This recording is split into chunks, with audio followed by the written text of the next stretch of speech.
ನರೇಂದ್ರ ಮೋದಿ ಅವರು ಪ್ರಧಾನಿ ಆಗಬೇಕೆಂದು ಎಲ್ಲರ ಅಭಿಪ್ರಾಯ ಇದ್ದು ಈ ಸಲ ಎಲ್ಲರೂ ಬಿಜೆಪಿಗೆ ಬೆಂಬಲಿಸಿ ಅತಿ ಹೆಚ್ಚಿನ ಮತಗಳನ್ನು ನೀಡುವ ಮೂಲಕ ಅಣ್ಣಾ ಸಾಹೇಬ್ ಜೊಲ್ಲೆ ಅವರನ್ನ ಗೆಲ್ಲಿಸೋಣ ಎಂದು ಜೆಡಿಎಸ್ ರಾಷ್ಟ್ರೀಯ ಉಪಾಧ್ಯಕ್ಷ ಪ್ರತಾಪ್ ರಾವ್ ಪಾಟೀಲ್ ಅವರು ಕರೆ ನೀಡಿದರು.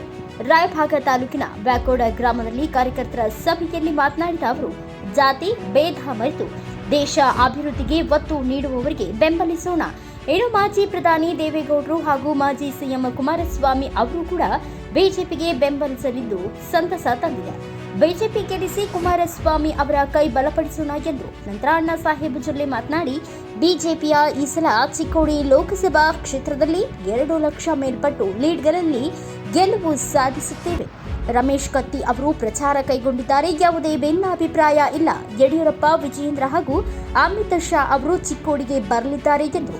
ಈ ಸಂದರ್ಭದಲ್ಲಿ ಯುವ ಕೇಸರಿ ಶಿವರಾಜ್ ಪಾಟೀಲ್, ಬಿಜೆಪಿ ಜಿಲ್ಲಾಧ್ಯಕ್ಷ ಸತೀಶ್ ಅಪ್ಪಾಜಿಗೋಳ್, ಅಂಬು ಪ್ರಸಾದ್ ನರೋಟಿ, ವಕೀಲರಾದ ಪಿಎಂ ಪಾಟೀಲ್, ಸವಸುದ್ದಿ ಗ್ರಾಮ ಪಂಚಾಯತ್ ಉಪಾಧ್ಯಕ್ಷ ದರಪ್ಪ ಮುತ್ನಾಳ್ ಸೇರಿದಂತೆ ಅನೇಕ ಜೆಡಿಎಸ್ ಹಾಗೂ ಬಿಜೆಪಿ ಕಾರ್ಯಕರ್ತರು, ಅಭಿಮಾನಿಗಳು ಉಪಸ್ಥಿತರಿದ್ದರು. ನಮ್ಮ ಕಡೆದು ಏನು ಸಾಧ್ಯತೆ ಅವ್ರನ್ನ ಮಂತ್ರಿ ಮಾಡೋಕ್ಕೆ ಪ್ರಯತ್ನ ಮಾಡ್ತಾರೆ. 4 ತಾಲೂಕದಾಗ ಭಾಳ ಕೆಲಸ ಪೆಂಡಿಂಗ್ ಬಿದ್ದವು. ಈ ಮಾತಾಡಬೇಡ, ಬೋರ, ಕೆನಾಲ್, ಈಗ 60 ವರ್ಷ ಹಿಂದಿನ ಕೆನಾಲ್ಗಳು ಆಗಿದ್ದು ಅವ್ನು ಸ್ವಚ್ಛ ಏನು ಮಾಡಿ ಕಲ್ಲ ಗಂಟಿ ಬಿದ್ದ ಕೆನಾಲ್ಗಳು ಬರ್ಸಾಕತ್ತಾವ.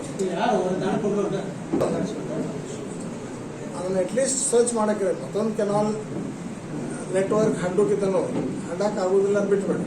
60 ವರ್ಷ ತನಕ ಅದನ್ನು ಹುಡುಗಕ್ಕೂ ತಯಾರಿಲ್ಲ. ಯಾರು ಏನು ನಂಬಬೇಕು? ರೈತ ಬೋರ್ವೆಲ್ ಮುಗಿದವು, ಲೋನ್ ಭಾಳ ಲೋನ್ ಕಮ್ಮಿ ಆಗೈತಿ, ಲೋನ್ ಕಮ್ಮಿ ಮಾಡ್ತೀವಿ ಅಂತ ಹೇಳಿದ್ರೆ 31 ತನಕ ಟೈಮ್ ಕೊಟ್ಟರು. ಇನ್ನೂ ಜರ ಟೈಮ್ ಎಕ್ಸ್ಟೆನ್ಷನ್ ಮಾಡಬೇಕು. ಸಣ್ಣ ತೆಗೆದು ರೈತರದ್ದು ಏನಾಗ್ತದೆ ಅದನ್ನು ಮಾಡಕ್ಕೆ ಬಂದು ನಾವು ಹೇಳೋದ ಅವ್ರು ಹೋಗೋದ, ದಿಲ್ಲಿಗೆ ಹೋಗಿ ಯಾರಿಗಾರು ಭೇಟಿ ಆಗೋದ, ಒಂದು ಲೆಟ್ರ್ ಕೊಡೋದ, ತೆರಿಗೋದ, ಮುಂದಿನ ಸರಿ ಬಾ ಅಂತ ಇವ್ರು ಸ್ವತಃ ಮಂತ್ರಿ ಆದ್ರ ಪಾಡಿಂದ ಇವ್ರು ಆಗಿದ್ರೆ ಮತ್ತೊಬ್ರು ಯಾರ್ಯಾರು ಅವ್ರು ತಮ್ಮದಾಗ ಮಾಡ್ಕೊತಾರೆ. ಕುಮಾರಸ್ವಾಮಿ ಆಗ್ತಾರೋ ನಾನು ನನಗಲ್ಲಿದ್ದ ಕುಮಾರಸ್ವಾಮಿ ಆದ್ರೆ ಚಲೋ ಆಗ್ತದೆ. ನಮ್ಮ ಪಾರ್ಟಿಗೆ ಏನಾರ ಒಂದು ಸ್ವಲ್ಪ ಹೆಲ್ಪ್ ಆಗ್ತದೆ. ಅದ್ರ ಕೂಡ ಇವ್ರನ್ನೂ ಪ್ರಯತ್ನ ಮಾಡ್ತಾನೋ. ನನಗೆ ಎಷ್ಟು ಸಾಧ್ಯತೆ ಅವ್ರನ್ನ ಮಂತ್ರಿ ಮಾಡಕ್ಕೆ ನಾ ಪ್ರಯತ್ನ ಮಾಡ್ತೀನಿ.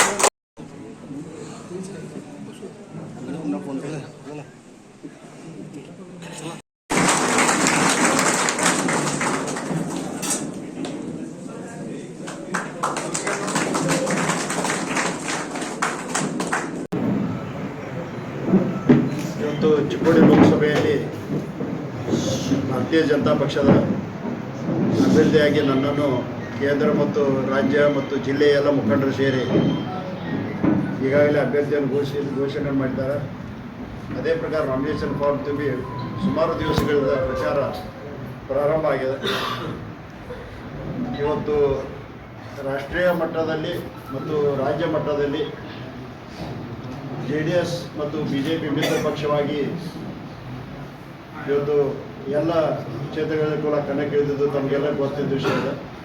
ಅದರಲ್ಲಿ ಕೂಡ ವಿಶೇಷವಾಗಿ ನಮ್ಮ ಈ ಚಿಕ್ಕೋಡಿ ಲೋಕಸಭಾ ಕ್ಷೇತ್ರದಲ್ಲಿ ನಮ್ಮ ಹಿರಿಯರು ಹಾಗೂ ಜನತಾದಳದ ರಾಷ್ಟ್ರೀಯ ಉಪಾಧ್ಯಕ್ಷರಾದ ಪ್ರತಾಪಣ್ಣ ಪಾಟೀಲರು ಮತ್ತು ಯುವ ಮುಖಂಡರಾದ ಶಿವರಾಜ್ ಪಾಟೀಲರು ಎಲ್ಲರೂ ಸೇರಿ ಈ ಭಾಗದಲ್ಲಿ ತಮ್ಮ ಶಕ್ತಿ ಮೀರಿ ಇವತ್ತು ಭಾರತೀಯ ಜನತಾ ಪಕ್ಷದ ಅಭ್ಯರ್ಥಿಯಾದ ನನಗೆ ಒಂದು ಹೆಚ್ಚಿನ ಒಂದು ಸಂಖ್ಯೆಯನ್ನು ಗೆಲ್ಲಿಸಿಕೊಡಲು ಅವರು ಕೂಡ ಇವತ್ತು ಬೆಂಬಲ ಆದರೆ ಈಗಾಗಲೇ ಬೆಂಬಲ ಅದೇ ಆದರೆ ಇವತ್ತು ನೇರವಾಗಿ ಇಷ್ಟೊಂದು ಜನರು ಕೂಡಿಸಿ ಬಹುತೇಕ ಉತ್ತರ ಕರ್ನಾಟಕದಲ್ಲಿ JDS ಎಲ್ಲಾದರೂ ತಗೊಂಡಿದ್ರೆ ಇವತ್ತು ನಾವು ಒಂದು ರಾಯಭಾಗದಲ್ಲಿ ಇರ್ಬೋದು ಅಂತ ಅನಿಸ್ತದೆ. ಸಿಕ್ಕಿದ್ದು ನನಗೆ ಅತಿ ಒಂದು ಉತ್ಸಾಹ. ಮತ್ತು ಅದೇ ರೀತಿ ಇವತ್ತು ಹೋದ ಸಲ ನನ್ನನ್ನು 1,18,887 ಮತದಲ್ಲಿ ಆರಿಸಿಕೊಟ್ಟಿದ್ರು.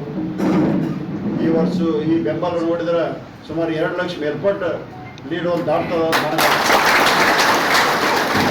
ಈ ಭಾಗದಲ್ಲಿ ಬ್ಯಾಕ್ವರ್ಡ್ ಹುಲಿ ಅದರ ವೇಲ್ ಪಾಟೀಲ್ ನಾವು ಎಲ್ಲರೂ ಕೇಳಿರ್ತೀವಿ.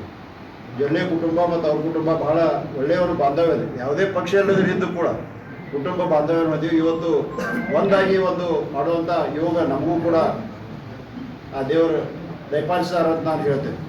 ಆದ ಕಾರಣ ಈ ಭಾಗದಲ್ಲಿರ್ಬೋದು ಮತ್ತು ಸುಮಾರು ಅವರ ಎಲ್ಲೆಲ್ಲಿ ಅವರಿಗೆ ಕಾಂಟ್ಯಾಕ್ಟ್ ಅದ ಅಲ್ಲೂ ಕೂಡ ಈ ಒಂದು ಇಡೀ ಒಂದು ಚಿಕ್ಕೋಡಿ ಲೋಕಸಭಾ ಕ್ಷೇತ್ರ 8 ಕ್ಷೇತ್ರದಲ್ಲಿ ಕೂಡ ಅವರ ಅನುಕೂಲ ಭಾಳಷ್ಟು ಆಗ್ತದೆ. ಅದಕ್ಕೆ ಹೆಚ್ಚಿನ ಒಂದು ಲೀಡ್ನಲ್ಲಿ ಇವತ್ತು ಇಷ್ಟೇ ಉತ್ಸಾಹದಿಂದ ಜನರು ಕೂಡ ಇವತ್ತು ರಾಯಭಾಗದಲ್ಲಿ ನಾವೇನು ಕಮ್ಮಿ ಇದೆಯೋ ಅದನ್ನು ಕೂಡ ಹೆಚ್ಚಿನ ಮಾಡಿ ತೋರಿಸಿ ಕುರ್ಚಿಯಲ್ಲಿರ್ಬೋದು, ಕಾಗವಾಡ ಇರ್ಬೋದು, ಹತ್ತಿ ಇರ್ಬೋದು, ಅದೇ ಪ್ರಕಾರ ನಿಪ್ಪಾಣಿ ಚಿಕ್ಕೋಡಿ ಆದರೆ ಒಂದು ದಂಡಿ ಅವ್ರಿಗೆ ಎಲ್ಲಿ ಒಂದೇ ಕ್ಷೇತ್ರ ಎಲ್ಲ ಕ್ಷೇತ್ರಗಳು ಕೂಡ ಇವತ್ತು ಅನುಕೂಲ ಆಗ್ತದೆ ಅಂತ ನಾನು ಹೇಳಿ ಬಯಸ್ತೀನಿ. ಸರ್, ರಮೇಶ್ ಕತ್ತಿ ಅವರು ಯಾಕೆ ಪ್ರಚಾರದಲ್ಲಿ ಕಾಣಿಸ್ಕೊಳ್ತಾರೆ? ರಮೇಶ್ ಕತ್ತಿ ಅವರು ಯಾಕೆ ಪ್ರಚಾರದಲ್ಲಿ ಕಾಣಿಸ್ಕೊಳ್ತಾರೆ? ಪ್ರಚಾರಕ್ಕೆ ಆಲ್ರೆಡಿ ಬಂದಿದ್ದವರು ಪ್ರಚಾರ ಮಾಡ್ತಾ ಇದ್ದಾರೆ. ನಿಮ್ಗೆ ಇನ್ನೂ ಕಾಣಿಸ್ತಾ ಅಂತದ.